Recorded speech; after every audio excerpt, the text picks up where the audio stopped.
Welcome back to the Spiritual Gangster Podcast. I'm your host, Amanda Pieraldi, and today we are working on our Guest Spotlight Wednesday. And today's conversation is about resilience, identity, rebuilding after life's changes unexpectedly, and what happens when someone refuses to let adversity define their future. Today we have David Jarvis with us and his journey from soldier to veteran to athlete living with type 1 diabetes and learning how it's possible to rebuild, adapt, and achieve. Welcome to the show. I am so happy to have you here. So yeah, if you could just start by letting us know, like, where would you like to start the story? Well, there's a whole number of different rabbit holes we could go down with this one. I mean, I actually had a reputation during one point in my time in the military as being the unluckiest man in NATO. I'd love to say I was making it up, but it was after a particularly bad. This is maybe a good way to start it in terms of showing how some of the challenges dealt with, but it's maybe a bad one to start with because it really sets the tone a bit. Hey, no, bring it on. We had my wife. So my wife and I have been married for a long time. We met through pen pal's site, snail mail, good old-fashioned writing. Oh my goodness! And we've been married now for a period of time. And we went through an array of challenges trying to have children. Miscarriages and all that kind of stuff, and we ended up losing our son. And this was what instigated that nickname, or that reputation, I should say, because I'd had a number of challenges up to that point in work, just me, yeah.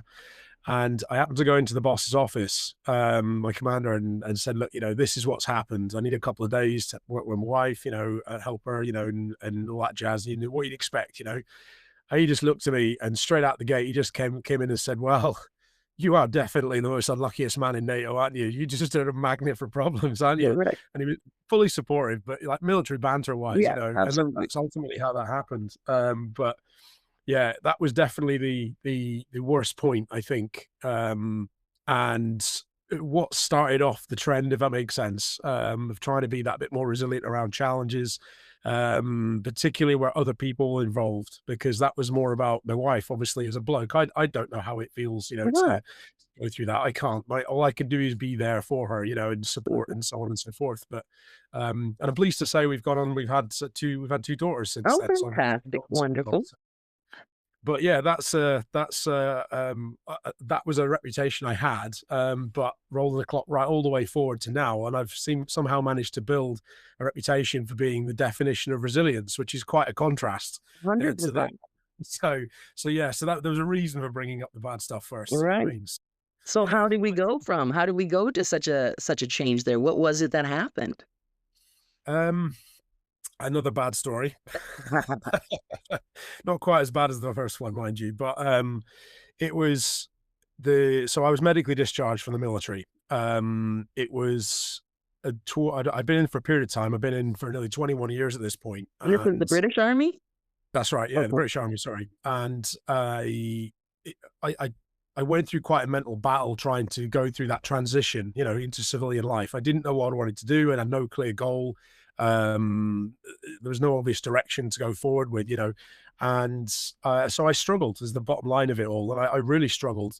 The things that I suspect, most civilians might take for granted after, you leave school, you get your job and you start learning all the basic sort of ins and outs of life, of normal life, things like financial literacy, paying all your bills and booking in with the doctors and the dentist and Right. getting booked in with schools and things like that, all this kind of things that, we just took for granted in the military, and dare I say, it was my own ignorance that really institutionalization, I suppose, is another good way of putting it, a polite way of putting it. Yeah. Silly bastards, probably a more accurate way of doing it. But yeah, in fact, that's probably the best way of describing it. I was a bit institutionalized, and I just got used to the fact that once my money went into my bank, the military did all the bill taking and all the tax and things, all that kind of stuff. What was in my bank was mine to do with what I wanted. I get the car, I get the phone, that was it. Everything else is taken care of, that's that. So I had quite a learning curve. And then there's the job, then there's the career, then there's figuring out how I'm going to provide for the family, then, knowing how my job translated into civilian street as well. So something that I took for granted, and I've learned this with all the jobs I've had, that every company's got different acronyms. The military is no different. So take, for example, when you talk about people, we describe in the military as personnel, but in business, you say stakeholder, you know, and that's just like the tip of the iceberg, you know, and it's just all that kind of stuff. So massive learning curve and all of it. And I struggled, is, you know, back to that bottom line. And the doctors think that that is what caused my type 1 in the nutshell.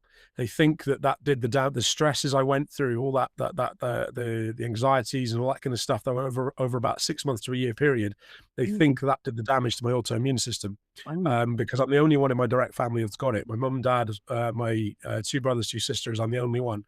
And I'm 44 now. I was 41 when I was diagnosed.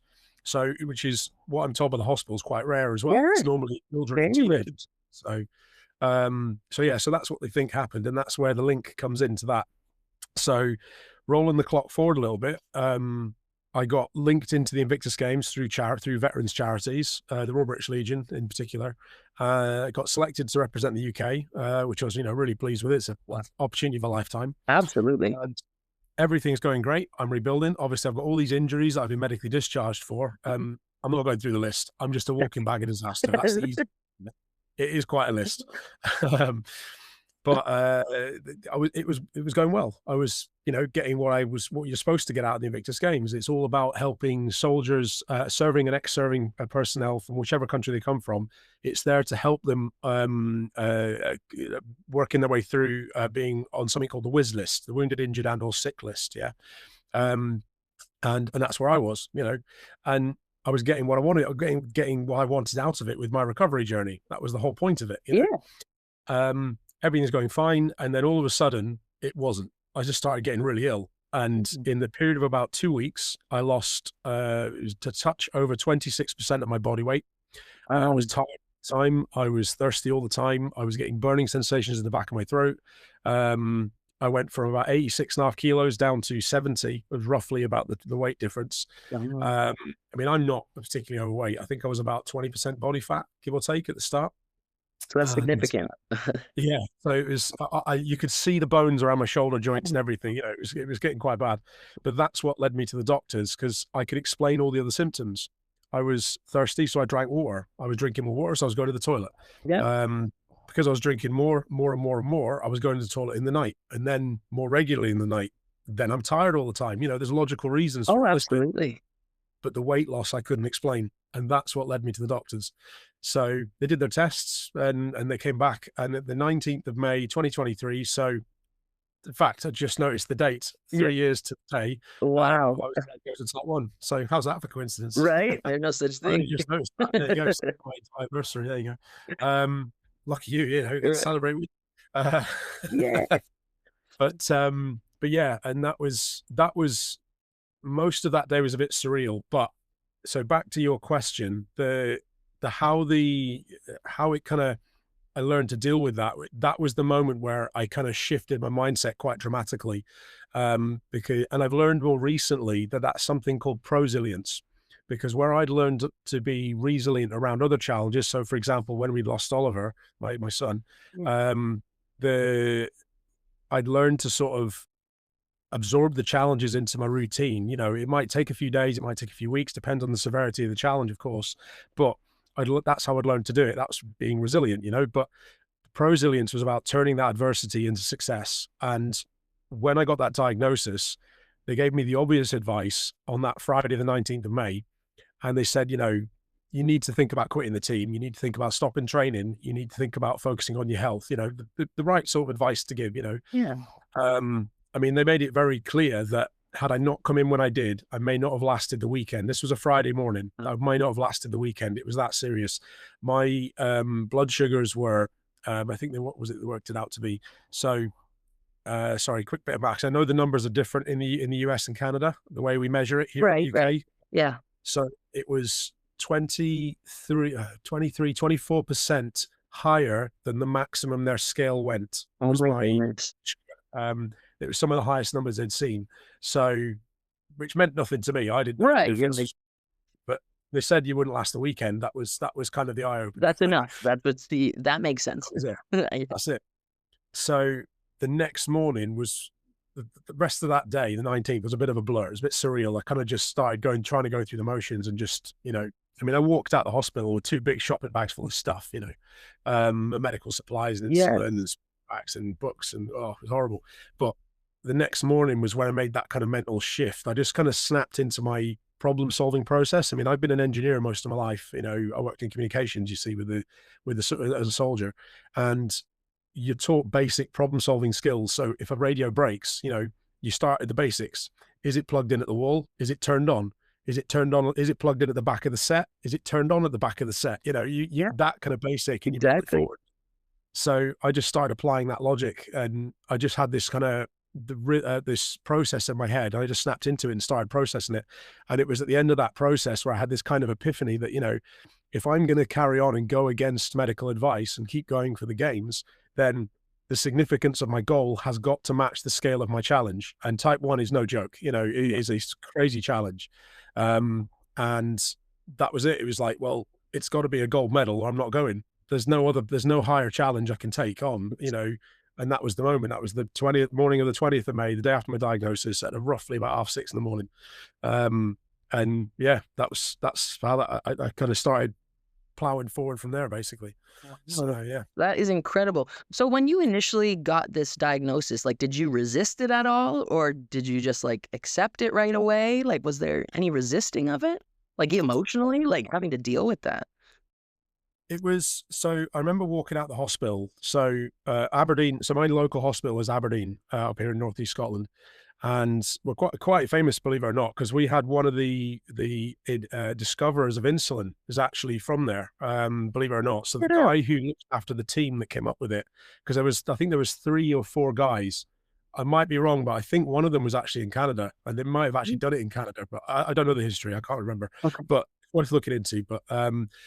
So they've got a few plaques and stuff on the wall, and the building's named after this guy. And I don't know the history very well, I'm afraid, but I remember walking out and seeing this plaque and going, okay, well, I've come to the right place then, and I've stood down with these 2 big shopping bags on my arms. Exactly. And I remember walking out to my wife, and I'd been in the hospital. She'd taken the kids, to the beach, because Aberdeen's a coastal city, you see. Oh, beautiful. And she'd taken them off to the beach to keep them busy, because I was in the hospital for about 3.5 hours, you see. They were showing me all I needed to do, all the insulin injections, how to test, how to finger prick, and all that jazz.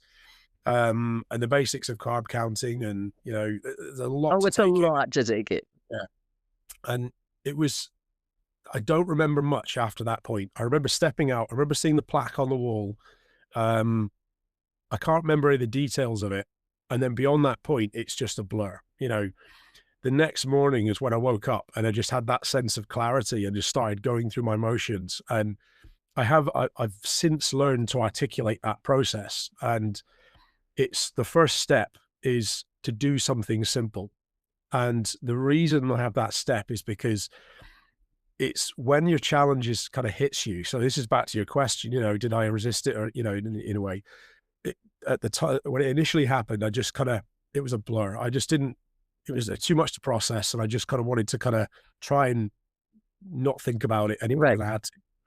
But the next morning, I just started going through that process. And the first thing is to do something simple. For me, at that time, so 3 years ago today, or 3 years ago tomorrow, I should say, I just snapped into my rhythm. And the first thing for me was to go and make a brew, go make a cup of coffee. Then that's it. It's a simple thing. I don't need to think about it. Get the kettle, fill it with water, turn it on, get the granules, pour in the hot water, Yeah. job done. It's Step by simple. step. And what I say to people now is that simple action, it's got to be something that we don't need to think about. You don't need your brain going mental, because it already has enough to think about. Otherwise, it wouldn't be called a challenge, right? But the idea is that it could be a big deep breath, it could be going for a walk, it could be doing a few push-ups, it could be anything that is kind of like a habitual type thing that you don't need to think about. And I'm infamous for having my brews in the morning. It's a squatty thing, Oh. a soldier thing in the British Army. We're famous for having cups of tea, or infamous, depends how you look at it. But the idea is that the path to a resolution starts by you getting on it, not by you taking your first steps, not by you coming up with a perfect plan. It's by you getting on the path in the first place. And that's first step, that simple action, is what gets you in that right mindset, or at least that's how Right. I feel about it. It gets me in that mindset, and it just adds that it gives you that moment of clarity, you Yeah, a know. little bit of stability just before you get Exactly. kind of snowballing from there. Okay. That's it. The next step is to keep it simple, and the way I like to say it is to give it a kiss, because most people know that acronym, keep it super simple. You know, I just think it sounds better. It just lightens the mood. You know what I mean? Yeah. And I took those 2 shopping bags and I just laid it out on my kitchen table, and it literally covered the table, you know, Oh, and yeah. it's a family table, it's 4 people table, you know, it's not huge, but it's big enough, It's and big enough. yeah, and don't get me wrong, it's back to the first point, it's very easy to become overwhelmed, you know, so you've got to do something simple to get your mind in the right gear, but then you've got to keep the wheels turning in the right direction, so look at what you need to do next, and then the next thing, and then the next thing, and just keep it like that. Keep working through the problem like that. Don't look at everything. Look at the next step only, and you know, keep your mind focused on what matters most.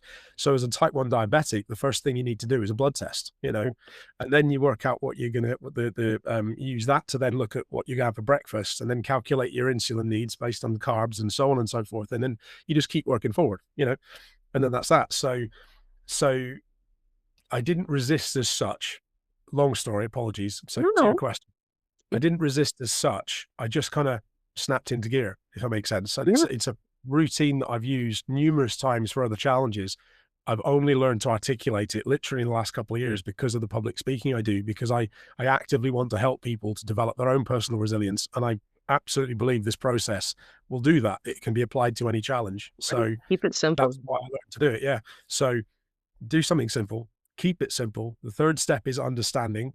And that comes from taking the step you need to do, not what you want to do or what you imagine yourself doing, but this first step that you need to do, then the next. Yeah. And each time you move forward, you gain a layer of understanding and those layers build up, you know. So the theory behind it is that when a challenge hits, I don't believe a perfect plan will help at all. It takes too long to develop. It comes at too much of a cost because, particularly as a type 1, my numbers will just keep getting worse to the point where it could become quite severe. Right. And that was the position I was in at that moment. You know, I'd had the best night's sleep I'd had the night before because I had insulin in my system for the first time, but I was still hanging out my ass. No, don't get me wrong. I was not in a good place. I felt like $1,000,000, but that was just compared to the previous 2 weeks, you know? Exactly. In comparison. Exactly. So the perfect plan just would not help because it would take too long to get to it. So, but a reasonable plan will help me weather the chaos. And I only need a layer of understanding, a level of understanding, sorry, Yeah. to gain that plan, to build that plan. And I can build on that step at a time, right? And what I tell people about resilience is that there's 3 key ingredients. The first is perception, how we see the world. You know, it is very difficult to see the positive in a negative situation. So trying our hardest to do that or getting people around us that will help us do that, that's integral. Yeah.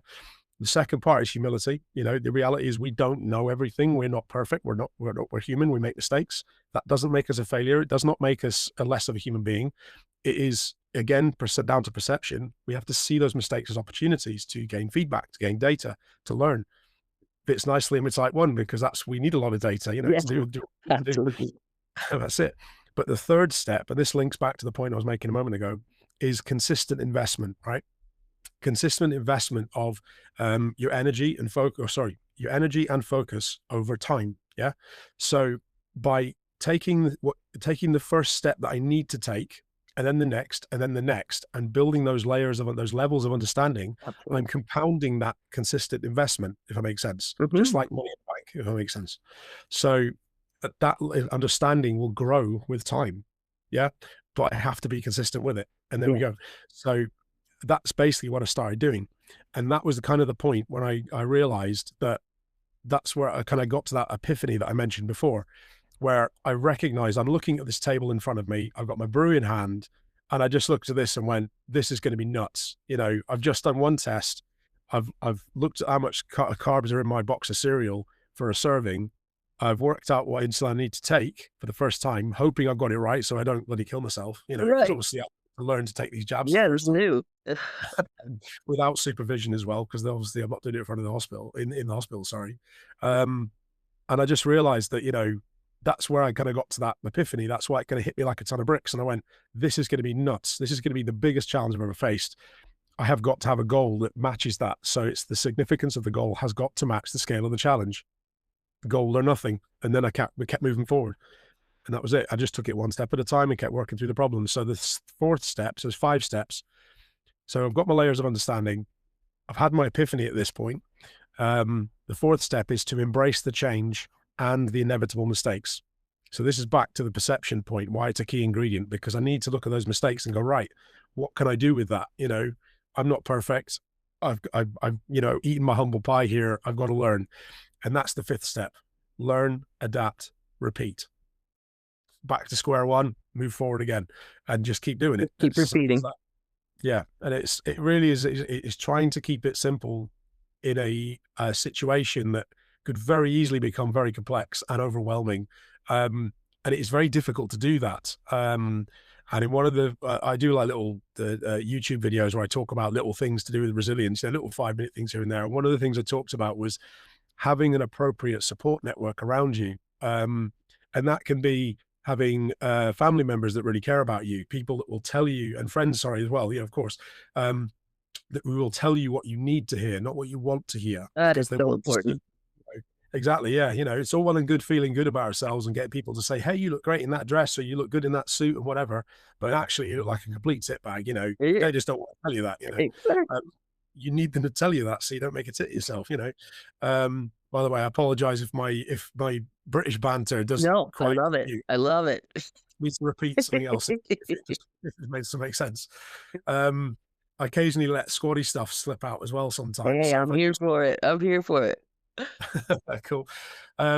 So it's having that support network, because it is really difficult when significant challenges hit to not know what to do next, or to get really caught up in it and really overthink it and not know a way forward. It's I was Googling this up. I do a lot of talks at schools and such like, and I did a bit of research into that idea around perception and the impact it can have. And there was actually a guy called Lasada, and he looked at the idea of how many positive things would be needed to outweigh a negative thing, a bad thing. So if you were hit with a bad, someone said something bad to you, how many good things would need to be said to you to outweigh the bad thing? Right. The bad activity or whatever it is. Yeah. And I mean, it's been done again since as well. There was a lot of dispute around this. And I think the more recent version is called the magic line. And it was a team of scientists that did it. But they basically, the most recent one, the magic line, they worked out that you needed 5 positive acts to outweigh a bad act or a bad actor, whatever that is. Yeah. So the point of that is that could explain why people can find themselves really struggling when, excuse my French, but shit hits the fan. Yeah. Because they get really overwhelmed. They look at the situation and go, oh, everything's going wrong. The world's breaking. I don't know what to do. I can't do this. I can't do that. This is a problem, blah, blah, blah. And they can't see a positive way forward, an opportunity, in the darkness, or whatever you want to say. Right. And that's where the support network comes in, is really, really important. I was really lucky that I had the Invictus Games to aim at, because, and I count my blessings for that part, because if I hadn't been with the Invictus Games and it happened, outside of that, I may not have been able to aim at that target, because that target is what kept me going through all the challenges, through all the difficulties. So the bit that really shocks people, and the lengths I went to do it, was the pinpricks, the needles, the number of needles I was putting in myself, right? So a normal type 1 diabetic, when they're newly diagnosed, will be asked to do 4 finger pricks a day, 4 blood tests a day, 1 before each meal, 1 before bed. And they'll use that then to determine if we've got the right insulin needs and so on and so forth, right? We then have to take 5 injections of insulin a day. You've got your slow acting to counter what your liver releases gradually throughout the day. So it's like a background insulin, if that makes sense. Yeah. And then you got your fast acting, which is for what you eat. Yeah. Exactly. So 9 needles a day, right? That's normal for any type 1 diabetic. Now, I have got a big background in fitness. It's one of my sort of passions. I know I joke that I've forgotten more than most average personal trainers, because I do go at it quite a lot. I was actually a trainer in the army as well. Oh. And I do have quite a level of understanding around nutrition because I do my own research and things like that as well, right? And I knew when I saw this challenge that it was going to be hard because it wasn't just looking at my blood sugars as they are and then the amount of carbs in the food. Your body stores energy in a array of different ways. So that will impact my blood sugars depending on the exercise I'm doing as well, the recovery I'm doing, the stresses I'm going through, all that kind of stuff. There's a number of factors that could impact your blood sugar. So I kind of got all that relatively quickly. Um, the the challenge I'd had up to that point was I didn't know that I was a diabetic, Right, so that was just the only I just didn't know yet. exactly, yeah. When the doctors told me, everything kind of just clicked, if that makes sense. Yeah, And I understood. And then I needed to learn how to deal with it, how to deal with it. Sorry. Um, so what I recognized was that those blood tests and the insulin jabs were not going to be enough to keep on top of it through all of this. Bear in mind, I was eating around 4,000 calories a day at the time for training and that, right. Um, and true to form, by the end of the first week, the number had almost doubled, right? And again, the second week, I think it was about 5 or into the 6th week that I was at its worst. And I was sticking myself with confirmed tests, what's on the reader, and the amount of injections I was taking and being logged. I think the total was 43 in one day. And that doesn't include all the dud tests, all the mistakes. So, for example, getting out the swimming pool and forgetting to dry my hands, and you get the little reader and Yeah, it doesn't register and things like that. And then having to jab yourself again and again and again. all that kind of stuff as well. So it doesn't include all that. This is just recorded. I think it was 43 was the maximum at that point. The hospital thankfully recognized they couldn't keep up with the rate of learning, and they actually fast tracked me to get what's called a continuous glucose monitor, Yes, the the little thing that connects to a receiver. so handy. And when I got that, it was night and day, the difference. I went down from doing that many jabs in a day to, I think it was my 5 insulin injections and 1 confirmatory test every day. Took a few days to get into that rhythm, but it was night and day difference. And the main difference it allowed me to do was instead of reacting to what the monitor told me when I did my finger prick, I was able to proactively manage. So previously I was reactively managing. Right. Now I was actively managing because it was testing every 5 minutes. I could see the trend it was going down, if that makes sense. Yeah, So I could go, hey, look, this is starting to go down. This is the training I'm going to be doing. I know that I need to get some carbs down my grid now because I can counter it ahead of time. yeah. Or it's going up. I'm slowing down. I know my body's going to need recharge and I've got to eat more. So I need to jab up a bit higher. There we go. So, So or, definitely a learning curve, that's for sure. well, that's it. But it was after that point where my confidence started going back up again because I Okay. was able to change the way I was managing it based on the technology I was given. And I've not looked back since really. That made a Yeah, huge it's difference. such a huge difference. So you So, said that setbacks can become fuel. How do people shift from being in a victim mindset to this resilience that we're talking about? Like, how do you get out of that victim mindset? Because it's so easy, especially with yeah. a diagnosis like this. And there's lots of people listening that are going through the same type of thing. And it's like, how do you shift? How do you make that shift? Well, I'll go back to that point I mentioned about what I think are the 3 key ingredients to a resilient mindset. And this links to prosilience as well, except that it's more significant for prosilience because you're trying to turn that adversity into a success deliberately. The first one is absolutely critical, and that's perception, how you see the world around you. And we talked about it before, the idea that when I was talking about the Lasada line and the magic line and having the 5 positive against the 1 negative, that I think is a significant contributor to why people can find themselves in that hole and unable to get out.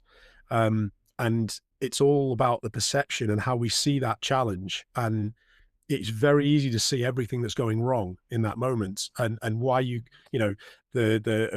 keep making these mistakes. I can't get anything right. I can't do that because this might not be possible or that might happen. They're not looking at it's an opportunity. They're looking at it as if to say, sorry, I can't do that because this might happen. When in reality, you should just try it. It's your mind telling you you can't do those things. So training ourselves to be open to opportunities is very difficult, but it's what we need to be able to do in a nutshell, because Mm. especially when we've got the really severe challenges, the ones that are life changing, excuse me, so like that diagnosis, um, it it's not as easy to do on our own, if that makes sense, just to do it straight out the gate. It's something that's learned. Anybody can learn it. I absolutely believe anyone can learn it. And I try my hardest to try and help anybody that comes to me asking for help to develop their personal resilience. And this is where I start. So if you can't do it on your own, that's why having that support network is absolutely incredibly important. Right, a And good foundation. absolutely, yeah. It can be close family, close friends, people that will tell you what you need to hear instead of what you want to hear, So not you don't just want to hear things that will make you feel better. You want to know how you can move forward. You don't want people that are going to keep doing things for you. You want people that's going to show you how you can move forward and then help you to learn it yourself, and then just step back and then let you carry on. That's Mhm. what you need them to be able to do. But it might not be friends or family. It could be support networks like charities, for example. So, like again, back to my own experience, and I got linked into the Invictus Games through Yeah. help from veterans charities. But then at the same time, you've then got the wealth of technology at your fingertips, like we're meeting right now. We have social media, we have YouTube, we have all these different assets available to us, all this different AI functionality that can look at the sorts of things we want to see, and it will show us more of it. So if you're Googling things like motivation, inspiration, how can I look for the positives and the negative and things about nature, it will start recognizing that you want to see that, and it will show you more of it. On the flip side, if you're looking at all the negative stuff and all the bad stuff, Get it all rolled these in. things we don't want the kids looking at, guess what? It's one of these things that I've always believed in, that we are what we do consistently. And that's not just for the good things, that's the bad The things as bad well. things too. Exactly. You Absolutely. keep eating bars and chocolate bars, guess what? You're gonna start gaining some pounds. But if you get yourself out and walk 30 minutes every morning, you do that every single morning, you do 10 push-ups every day, or you do things like that, you'll get the positive signs as well. If you, I don't know, that's my sort of stress balls, for example. If you Mhm. start learning to do this, YouTube does Yeah. wonders. But you just do one move at a time and build it up, you can learn. And that's good for the gray matter. So it's little things that add up. And if you do it consistently, you imagine spending 10 minutes on something a day. At the end of the year, that's 365 times 10 minutes. That's a whole lot of time on A something. lot. You'd be It damn really good is. at it. Much time, yeah. So, but this is where the second key ingredient comes in, and that's humility. And that's recognizing that we can be better. It's acknowledging that, I'm not perfect. I'm going to make mistakes. Anything I do new or for the first time, I'm going to make mistakes. I'm not going to be perfect at it. And even if I do get it right, I can still be better at it. So, but we Always have to room be for improvement. Yeah. absolutely, yeah. And you have to be willing to eat that humble pie. So being able to see the opportunities also comes down to you looking at it going, well, I don't know how to do that yet. And therein lies the key word, yet. Go out and try, learn to do it. I didn't just figure out how to do Rubik's Cube. I went and learned it on YouTube. It's, there's TikTok's another good way to do it as well. Yeah. There's a host of different ways of doing this stuff. If you don't know how to do something, look it up. We've got libraries at our fingertips. We've got more information at our fingertips now than in any Ever library around the before. world. Yeah. Absolutely. So use it wisely. And then that's where the third key ingredient is, which is that consistent investment. Keep doing something every day. Keep doing it every day. It doesn't matter what it is. It's, in my humble opinion, money, performance, all that kind of stuff, they're byproducts. The key comes down to what you choose to focus your energy on over time.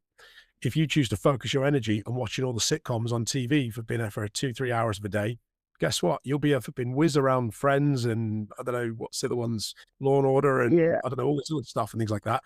Life is going to unfortunately pass you by, though. But if you focus on reading self-help books, I don't know, Rich Dad Poor Dad, for example, is a good book to get into if you want to learn financial literacy. It's one I started reading when I first got out of the army. The Atomic Habits, I don't know, a whole host of different books. Right. I've got a whole load of them downstairs. All these kinds of things. If you just spend 10 minutes, 20 minutes just reading, half a chapter every day, Yeah, it doesn't take finish much. It's just that consistency of a small little habit leading to good habits. That's fantastic. exactly. Exactly. The best thing you can do is invest your energy, focus your energy on your health, your knowledge, your understanding and experience. The money and performance will come. You've just got to give it time. Right. There's a saying in the stock market. It's time in the market, not timing the market. Oh, So I like that one. just got to get in. It's not mine. I take no credit, but I think it applies to life as well. It So there you certainly go. does. Yeah. So back to your question, long explanation, apologies. But those three ingredients I think are absolutely integral. Perception, number one, absolutely critical. Humility and consistent investment of your energy and focus over time. If get those three, if you can't do them on your own, get your appropriate support network, whether that's friends, family, people who will tell you what you need to hear, not what you want to hear, appropriate charities or organizations or groups, or start looking these things up, and let the algorithm work for you, Right. or hell, just give me a call. Watch your podcast, That's right. So I'm curious to know, so with this whole the diagnosis that comes along and then you're going in to do the Invictus game, what really truly to you, what did it mean? What did it represent for you personally getting to participate in the Invictus Games? So when I was selected, so bear in mind that diabetes wasn't on the cards at this point. I wasn't seeing any obvious symptoms of any kind. My focus was really just to get my motivation, my confidence back. I mean, I joined the military in 2001 as a communicator, and I started out as a technician, learning to fix radios and handsets and that kind of stuff. And I gradually got, higher and higher up to becoming a full-fledged engineer. And very early on, I realized I was a fit guy. I liked doing all kinds of things relating to fitness. I liked running. I liked doing different kinds of sports. I was never the best. I was what was called a jack of all trades, master of none, I've since learned the rest of that line as well, and we can come back to that in the story. But that's how I used to describe it. I was never in the top tens. I never had aspirations to win medals. I just wanted to be part of it and enjoy it. And I got selected to be what's called an all arms physical training instructor.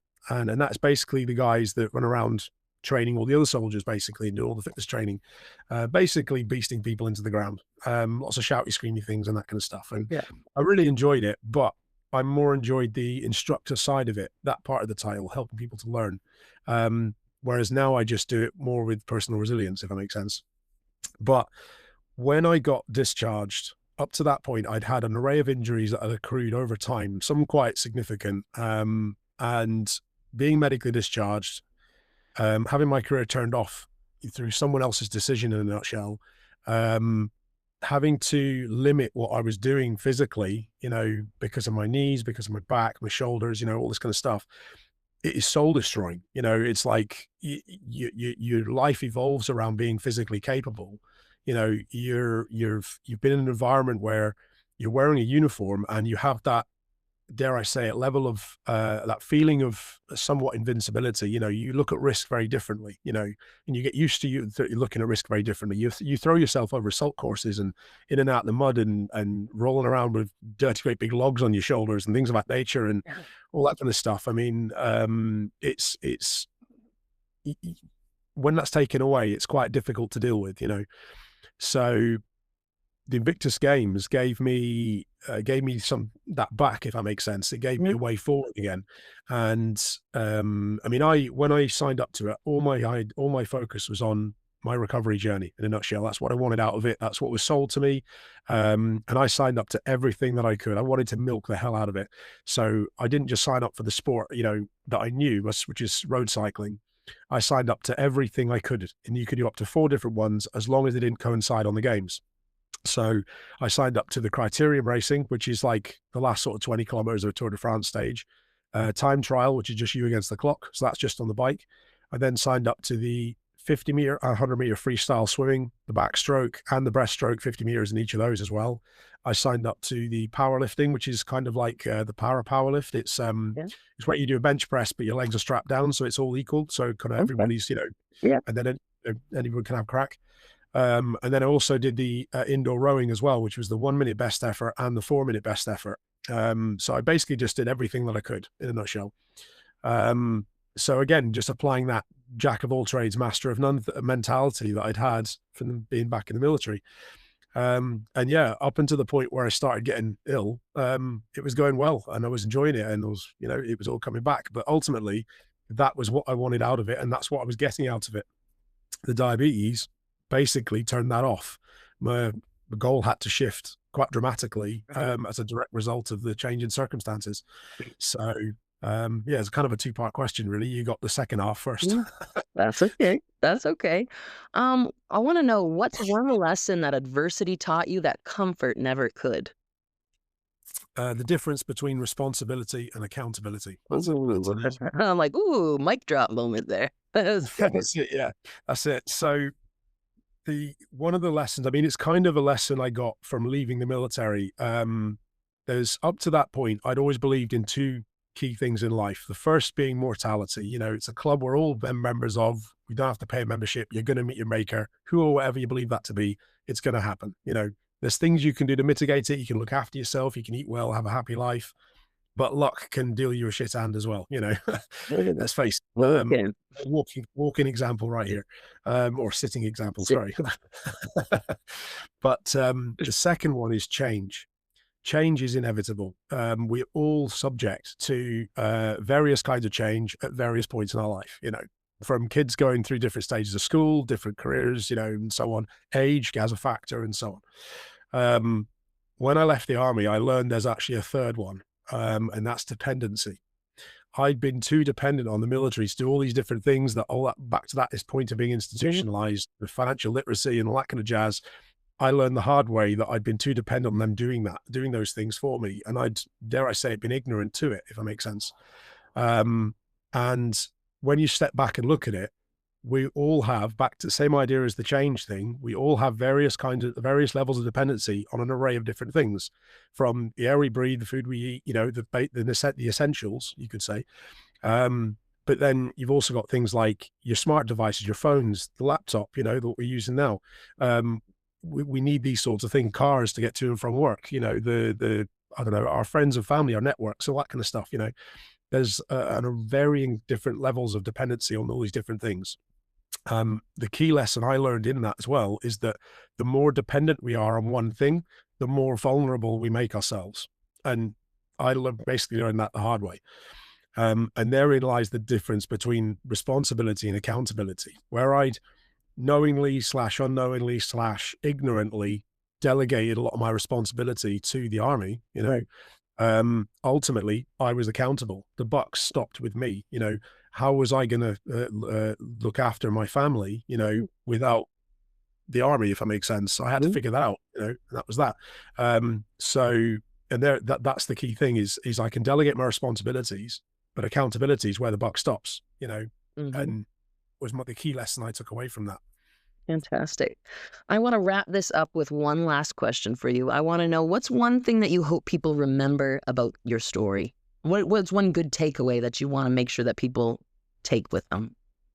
The mainstream thing we hear about resilience, I don't agree with it. Flatly don't agree with it. It is not a personality trait. It is not the ability to stay strong in the face of adversity, and it certainly isn't the ability to bounce back.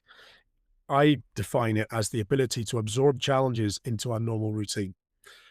It's not quite as easy as that. It can take time, you know, depending on the severity. But the key detail there is that anybody can do it.